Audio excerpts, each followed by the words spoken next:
And the Creative Inkster coming to you live on Facebook. Today is Monday, July 25th, and I want to share with you my swap card with my team for this month. This is a bit of a different layout than I'm used to with this one. Often I will do a card that opens this way, and then this piece tends to float a little bit more to the left, but in putting it all the way to the right, check it out, it just stands up just like that. So I thought this was kind of a neat idea. Anne Granger from down in Dorchester, Ontario, did a card very similar to this, and I just thought it was kind of fun and interesting. So I wanted to show you how I made it and a few little tips along the way that I learned about the paper cutting. So this one is featuring Hippest Hippos. This is one of the celebration stamp sets. For a $60 purchase, you can pick this out as your free celebration item. But there's also a set of dies, and the dies are another $60. So if you were to place a $120 order, some paper stuck in here, then you could also get the dies that go with. There's way more in the dies than just cutting out the 3 hippo shapes. I mean, there's that's awesome, right? You can, they all just fit in these 3. And then there's the 4 greetings. But you also in the dies get what's like a boat, a little wee boat. There's some stars, some flowers, the glasses, an umbrella, a cute little flower or leaf piece down here. These 3 pieces make the splash, and this tub, a little wavy piece. So there's a lot more to the dies than meets the eye. So that's my plug for thinking about getting these as your celebration choice. Now, if you're watching, let me know you're here. I always like to know who's out there watching along with me. And if you're watching the replay, well, that's great. I like to check in on your suggestions and your comments. So let's play a little bit with this layout and how we get there. So it's a standard piece of card. You take your 8.5 by 11 and you cut it the long way. So you're cutting it at 4 1/4 by 11. I've scored it in the middle at 5.5. And before I get going any further, I'm going to cut a piece off. So there's my score line at 5.5 in the middle. I'm just going to set the edge at 2 3/4. All right, so that basically cuts a piece that is exactly the same size as up to my fold line. All right, so I'm going to fold this over like that. We're going to add the white, and then you'll see the difference between it a little bit better. So then my white piece that goes on the inside measures 4 by 5 1/4. So that's your standard cut down size. Let's get some glue out here. I like to use my Tombow liquid glue. It goes a really long way, and it is very economical and always in stock. Pop this down here, and pretty permanent too, except it does give you the chance to kind of wiggle it in place if it's not exactly perfectly placed. All right, so we're going to fold this top flap over.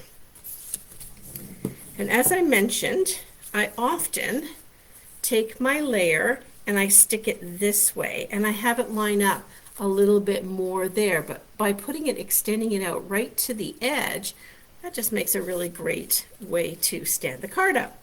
So I'm going to use in this card the same paper I used on my swap sample.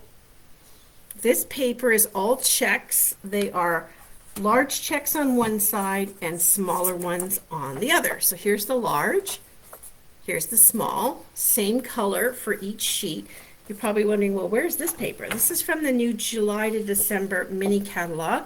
It's called Gingham Cottage, and it comes in gray, black, blushing bride, calypso, garden green, mint macaron, pumpkin pie, real red, smoky slate, so saffron, and white. Well, white would be the white on there. So there's all those different sheets. It's 12 by 12, and there are 48 sheets in the pack. So you get a lot of checkered paper to work with. I'm going to do the same on this side again. This one's just, see, it's a little bit different pattern. I'm going to cut this piece so that I have a piece to go this way and a piece to go this way. So this piece was 4 inches by 5. And I'm just going to cut it in half at 2.5.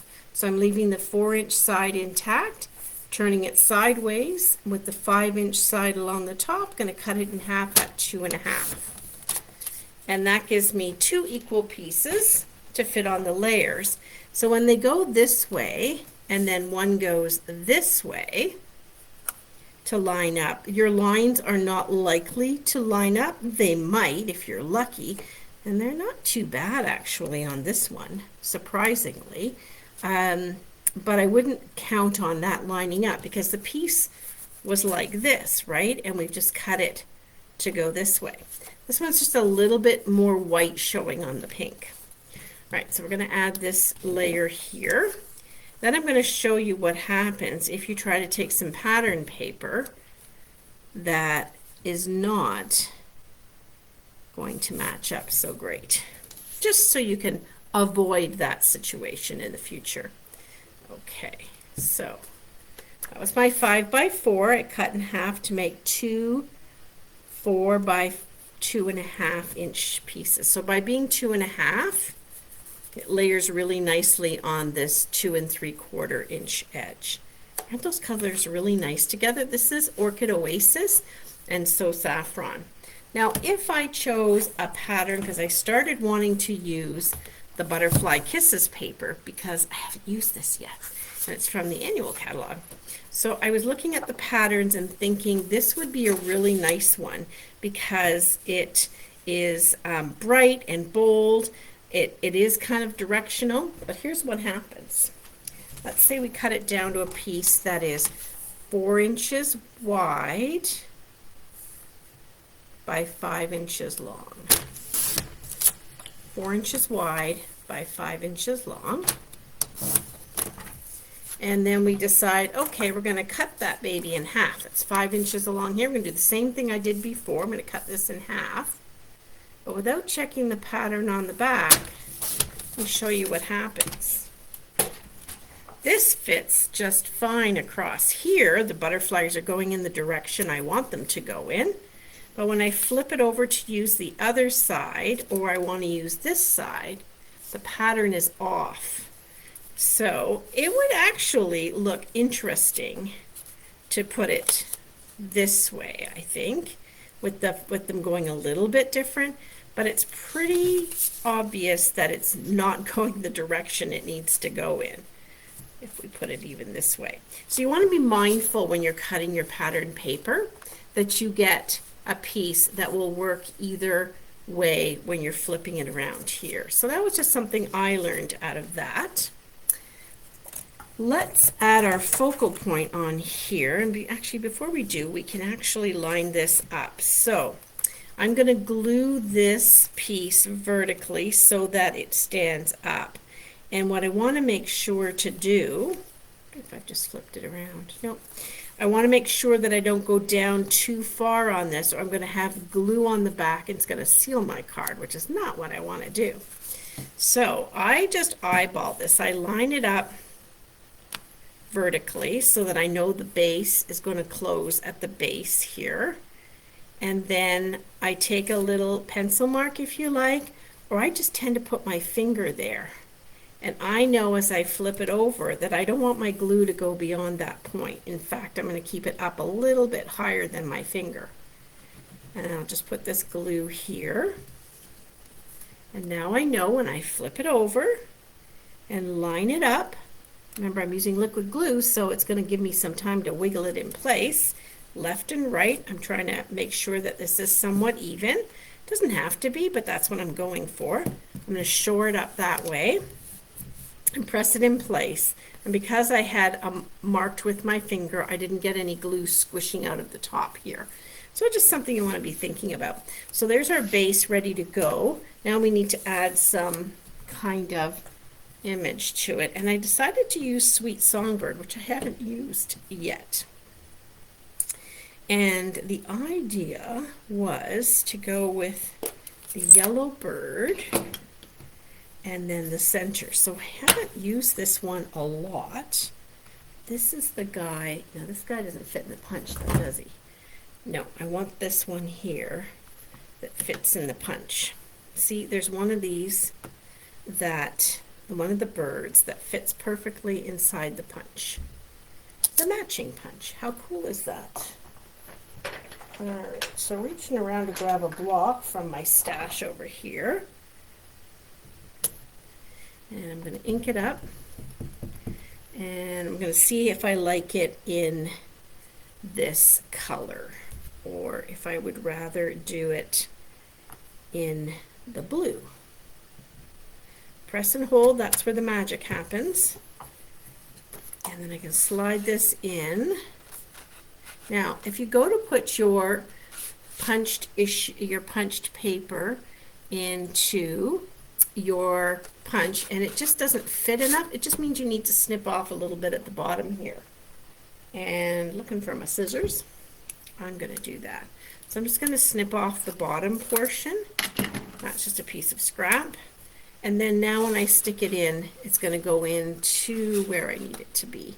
And I know I'm going to have a little bit of scrap waste over here because I have this part of the stamp that's showing up over my white. So what I tend to do is I slide it in, position it where I think it's going to be. I'll press it without closing it so that I can hold it in place and see, okay, how close am I to getting that punching going? And then I give it a good squeeze. So here is the yellow bird on there, and there are other pieces that come out of the punch. This piece, I know I have it in white, but I'm going to add that piece in the corresponding Orchid Oasis. So I have a piece of scrap of that kicking around over here. And we're just going to move that guy out the way. And I'm going to cut this little piece out here for his body. And the wing, I might do the same. Let's see how that looks. So I have the wing and this body piece. These are kind of garbage. So we can piece this together. There's also a little beak in there, or a heart, depending on how you want to look at it. Now, sadly, when I started with this stamp set, I was away at an event, and the beak that is the stamp fell out. And so I lost it on the floor and was never able to find it again. So I made a little note there for myself that the beak is missing, so I don't go start looking for it. And because, yeah, that's kind of the thing I would do. And, oops, look it in there.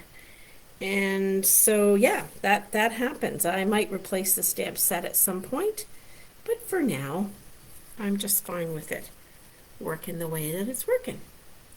And then I've got a cute little wing here. Let's see, what is the way the wing would go? Very spatially or imagery sort of minded, but we'll just get this little bit of glue on this guy. And then for the beak, I'm going to use a little bit of sweet sorbet. So that's a little scrap I have here as well. And I'm just going to get the beak out because I think it'd be nice in this bright, opposing color or complementary color. There it is. And I was going to punch something else. Can't remember. Maybe it was just that. Or maybe I'll do a couple of those around. So the beak, as I mentioned, is like a heart. So let's punch a couple of extra hearts out that we can pop around the bird. So 1, 2, 3, and the rest of this is scrap. Look at all that scrap you end up with. All right, and one for the beak. And we'll just cut a really small dimensional piece to put the beak on with. Oh boy, it's going to have to be uber tiny. I don't think I can make that happen. So we're going to stick his beak here. And then he needs some eyes, right? Because he would look kind of weird without eyes. So those are the closed eyes, which may be a little cuter than the open eyes. I don't know. We'll have to see. Play around and see. We'll get some black in here. Little black beady eyes. Hi, Glenda. Thank you for popping by. I'm just playing around with this cute set. I don't know. Ah! Oh yeah, that turned out cute. Just going in and not paying any attention to where I was placing it too much, really. Yeah, I'm just playing around with this stamp set and recreating my swap card for my team, which I did with the hippos. So this was what it looked like. Love it. So cute. Inspired by Anne Granger. So we're going to put his beak on. You know what? I think I'm going to leave the beak plain. All right, so he's going to pop up. Let those dimensionals go. I'm going to pop this guy up, and we're going to put a little greeting on him too, and then put these little hearts around. So the greeting here is being stamped directly onto the cardstock. So I'm going to need a little bit darker color. I'm going to go with the Orchid Oasis, kind of keep my colors even. I don't like to have too many colors when I'm working with a card. Usually 3 is my max. I don't know why that is. It just is. That's just the way it is for me. So I'm going to put some hearts around it. So I'm going to make this a baby card and put a welcome greeting on it for fun. So I'm taking a big chance now that I've mostly put my card together and then putting my greeting on top. But it turned out okay. These photopolymer stamps are great for that. You can see where you're positioning things so much better. All righty. Aw, thanks, Glenda. Yeah, we do a swap every month, and we mail ours out, but you know, we're going to be meeting back in person later this month. No, in September. So I think maybe next week will be our last Zoom, although I'm sure there'll be people who want to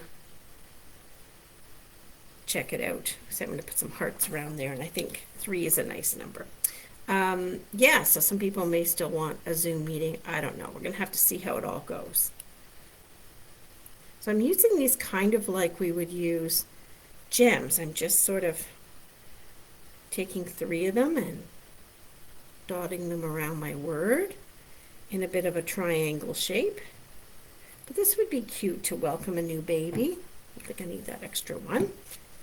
There we go. So that's there. And then I wanted to add a little ribbon because I like ribbon. And I'm also going to add some embellishments because I can't not do that.